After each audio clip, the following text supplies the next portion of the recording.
ഏഴാം കടലിനും അക്കരെയാണേലും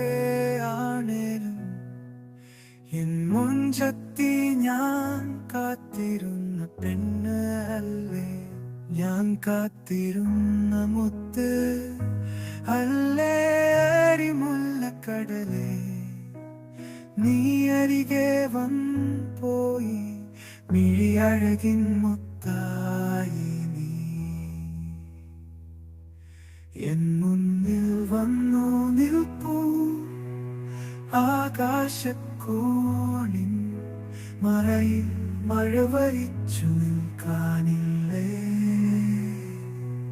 ഹൃദയം തുടങ്ങുന്ന ഇനിയൊന്നും എനിക്കുണ്ട്.